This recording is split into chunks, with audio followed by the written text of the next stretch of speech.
Fun. And for that sound.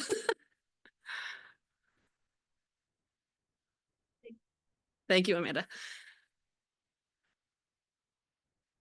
So we'll go ahead and get started. I know we had a couple of technical difficulties, so thank you for bearing with us while we were getting that figured out. My name is Amanda Postle, and I am from The Ohio State University. And up until about 21 days ago, I was working in affordable learning. I am now a program manager in professional and continuing education. I could wax on for a long time about what happened to our affordability program, but this session is to talk about a project that we did across the state of Ohio that started back in 2017. So that's what I'm going to talk about today. I'm hoping I can kind of whip through this fast enough to not give you whiplash, but also to give enough time for questions. I also have a little bit of humor thrown in here, so I'm sorry if anyone is offended by the Real Housewives or Bravo TV shows. I won't read all of the learning outcomes aloud to everybody. I'm sure you're probably here for the reason because you read these and you thought, oh, I would like to know how to do this work. And this person sounds like they know what they're talking about. So hopefully I can give you some tools to help you get started with statewide grant work. The biggest hurdle we had to get over with this project was basically building the plane while we were flying it, as we like to say in education, and making the tools as we went along. So I'm hoping I can share some of that with you, some of the complications with dealing with various parties when you have a grant, from the state to committees to steering committees to faculty, and then talk about update plans. Sorry, too loud. Iterative updates, and just navigating all of those unique challenges with grant management. Is that better? I'm so sorry. We're getting feedback from the virtual audience. Okay.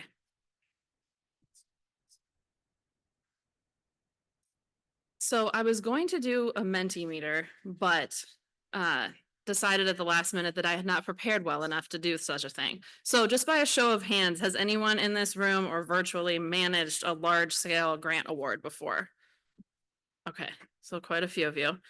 Or have you managed any smaller scale grant awards locally within your university? Okay, so we've got some that have done both. All right, good mix. So how did this project get started? It all started back in 2017 with a grant from the Ohio Department of Higher Education. So you may hear me refer to them as ODHE. This grant, I think, was around $5 million, but our piece of it was awarded $1.3 million. And the goal of that was to promote educational excellence and economic efficiency throughout the state to help drop tuition and student spend rates. So 3 different institutions, Ohio State University being one of them, Ohio Dominican, and the Ohio Association of Community Colleges, all submitted proposals around textbook affordability. And the state said, oh, these sound the same. You guys should just get together and do the work all together. Here's some money, figure it out. And they just kind of left it to us to kind of figure out where to go from there. When I say a large scale grant, I think this picture kind of sums it up really nicely. There was a lot of players in this game. And I did forget to mention North Central State on that last slide as the fiscal agent for the grant. That's part of what makes this grant work so complex, right? You have somebody leading the fiscal part of it, paying the faculty, managing the grant funds, doing all of the reporting out to the state. Then you have your university partners. Ohio State was brought in to not only do the project management piece of this, but to also do a research project around student savings, use of library materials. And that is a whole nother presentation that I could go into at another time. We also had tremendous support from community colleges in Ohio with this project, along with Ohio Link, which is our library consortium. I love this slide and I show it in so many presentations, but these are all of the faculty that I worked with during this project. There was almost 120 folks who participated in this work, from faculty to librarians, and they were selected from over 300 applications that we got throughout that process. They represent 37 unique institutions for a total of 42 campuses. We have a lot of colleges in Ohio that have regionals, Ohio State being one of them. And they produced 23 course packages tied to transfer assurance guidelines. 20 of those are related to high enrollment gen ed courses across the state, and 3 of them were high level math courses that Ohio Dominican proposed as part of their grant project. So, how did we succeed at this, and how can you try to do the same? The biggest advice I can give anybody is kicking off the project successfully. Decide on a project schedule from the get-go. How many cohorts do you want to have? How much time has the state given you to spend this money? Is there a timeline? Sometimes there isn't. Sometimes you can get people to write you 5 extensions, I think we had written for this grant. That's also possible. Sometimes they don't care. They just want the money to get spent.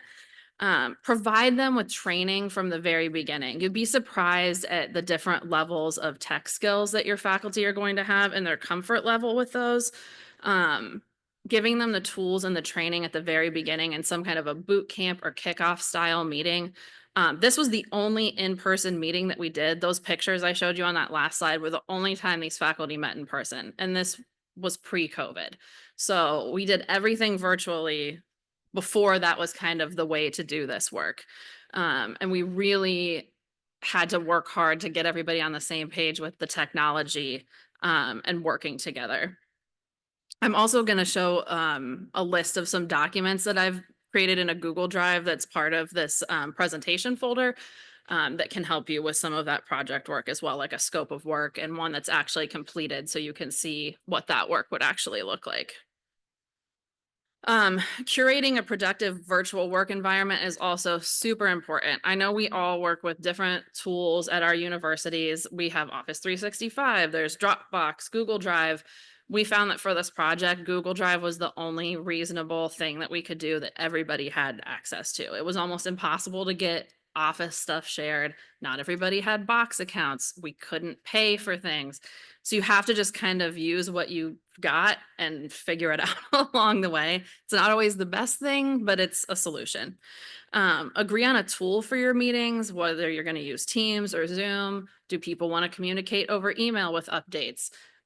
Sometimes we had faculty who all worked in the same institution and they would meet up in person and do some work together. That wasn't the case for everyone, but it did happen occasionally. My biggest piece of advice: use meeting agendas and stick to them. Don't let people get you off track. You have to steer people back in the direction of what you're actually there to accomplish and talk about. And that can be really tough when you get in the weeds of learning objectives and which resource do we want to use, but trying to keep everybody kind of in that same path is really the way to go. Relationship management is just as important as project management, and there are a lot of relationships to manage in a grant project like this. We had a steering committee with members from OSU, OhioLink, the state, North Central, all different levels of administration. Some of them had a lot of information about the project. Some of them didn't know a thing but acted like they did all the time and would go around telling everybody about things we did that actually didn't happen. There's a lot you have to manage with personalities and things that go on. We had to fire a couple of people. We had people ghost us and just never show up and do the work. You just don't know what to expect. So maybe expect the unexpected should be on this slide too.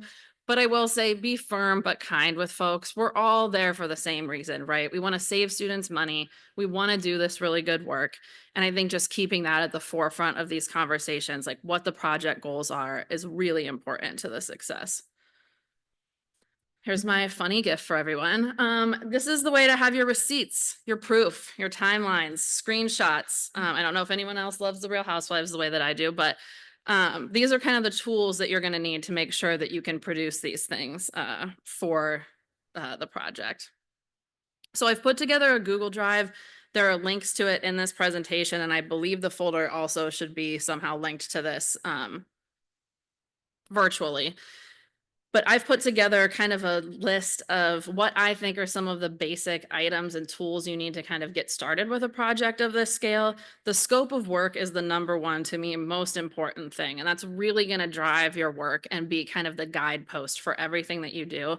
You can always point back to that and say, well, we said at the beginning, this was outside of scope. We said at the beginning, we weren't going to do this because of X, Y, Z. And we put that in the scope of work and we're going to stick to that.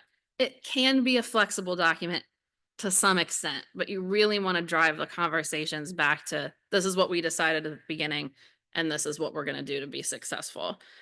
Those project planning timeline templates and the project plan template are a little bit different. One kind of breaks the work down on a more personal level, like I'm doing this piece of the project and here's my plan.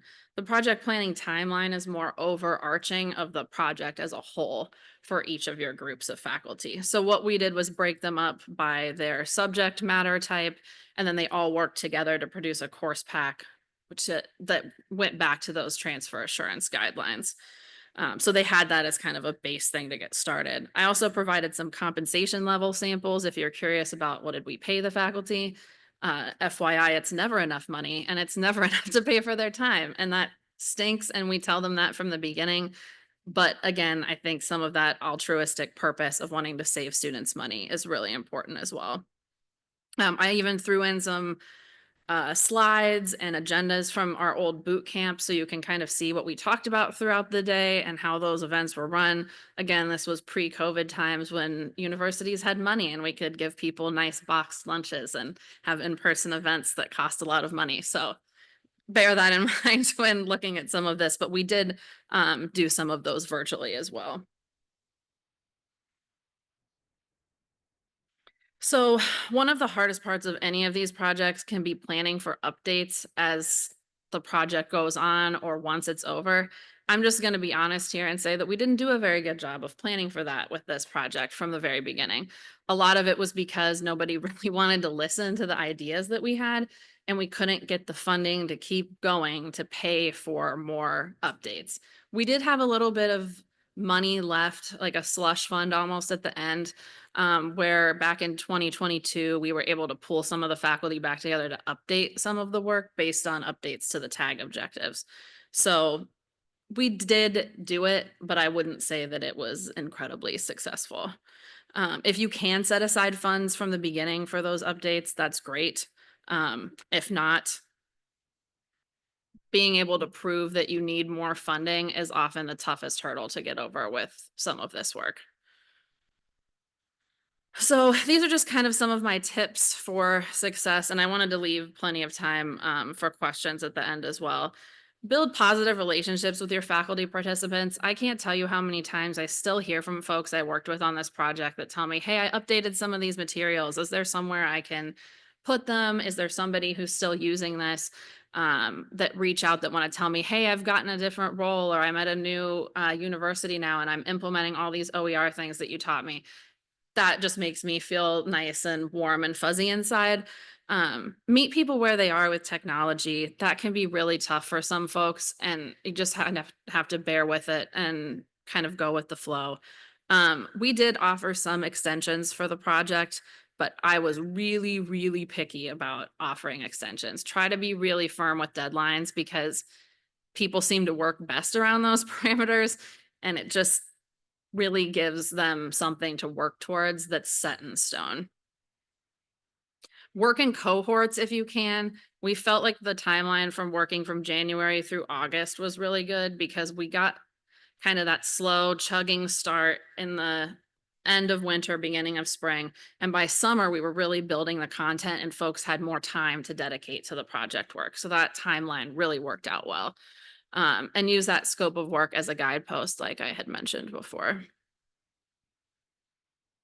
Does anyone have questions?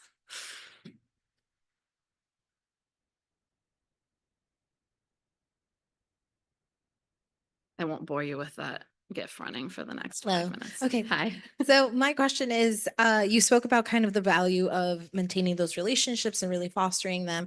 You also spoke about kind of being firm and especially with the extensions and being picky about those. How did you go about kind of, especially about extensions, like pushing back on people asking for more time and stuff like that? I mean, we kind of told them from the beginning, like the state has told us we have this timeline, right, to get this goal accomplished. And I told them from the get-go, we're only going to grant extensions for like extenuating circumstances. Somebody got promoted to dean unexpectedly because their dean had a health issue. somebody else had a health problem and had to leave the project. So we tried to work with people on those kinds of things.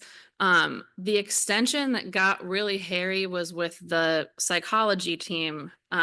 Their reviewers kind of blew their whole project up at the end and didn't really like the way that they did it. So we had to kind of bring everyone back down to earth, have a little come to Jesus moment and say, you know, this is not going to work out. We can't spend another year fixing this. We have 3 months and here's what you guys can do in that timeline. So we really just had to not battle necessarily, but kind of meet them in the middle, so to speak, but stand firm with what we wanted to get accomplished.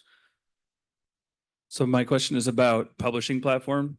Since you worked as under one grant, were you Mhm. able to have everybody publish on the same publishing platform, or do they all get to choose? How did that work? Yes, so that was one thing I didn't get to cover. Everybody's content is housed on an OER Commons microsite, and Ohio Link helped us with that. So they curated the site for us. They still host that content. I believe at some point the grant funds will run out and I'm not sure what's going to happen.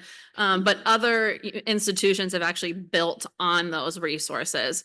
So it's all available through the OER Commons. Can you talk about managing personalities on the team? Oh, Because you spent a lot of time managing personalities on those teams. yes. Oh, this is tough. The hardest part of this project was probably the faculty recruitment because we were recruiting people from all over the state. And while some of us knew some of the people we were recruiting, some of us didn't know these people at all. And we had people who thought they should have been the team lead that weren't, and they would go at blows during meetings with the team leader trying to wield power from them.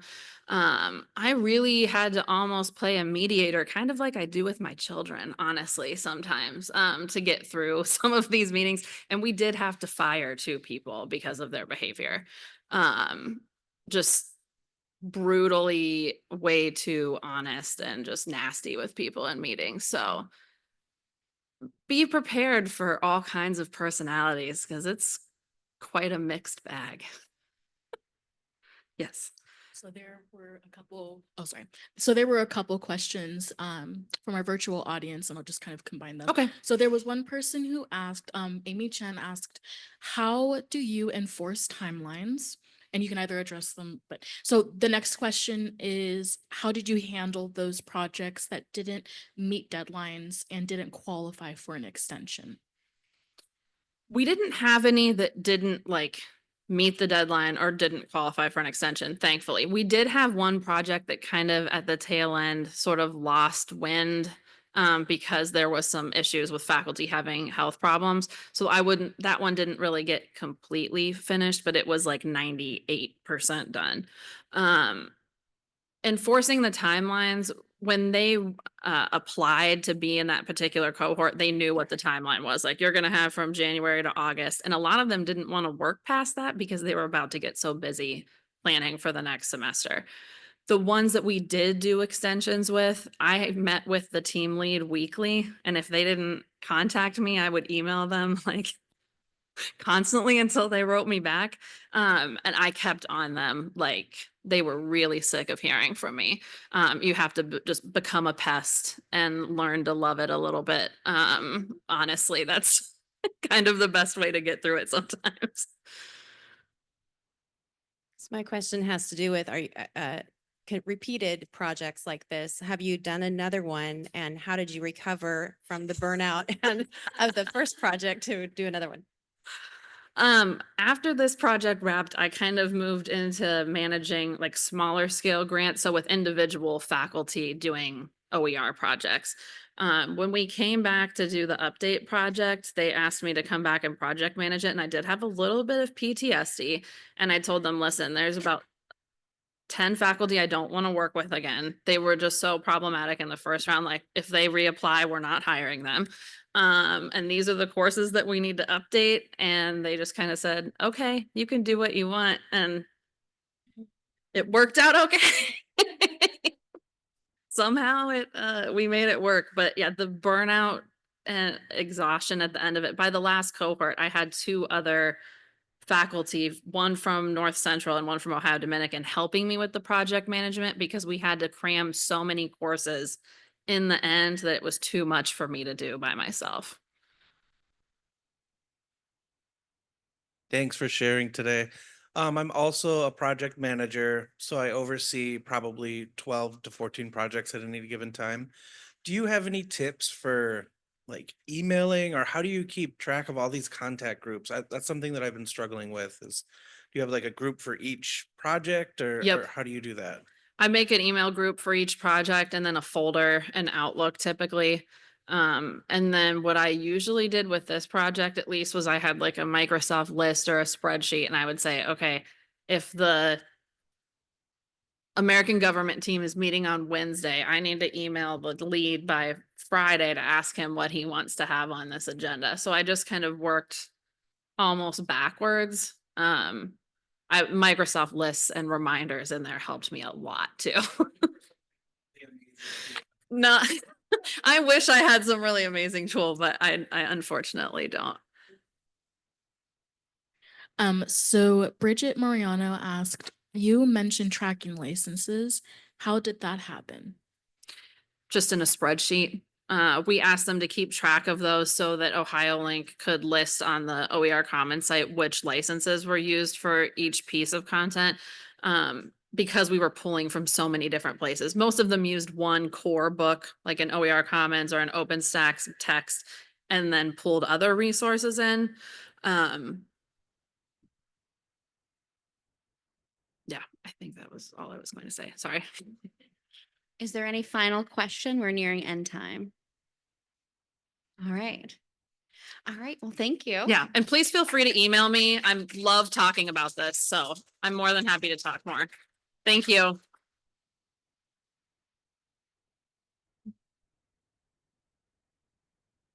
Please end the recording now. Okay.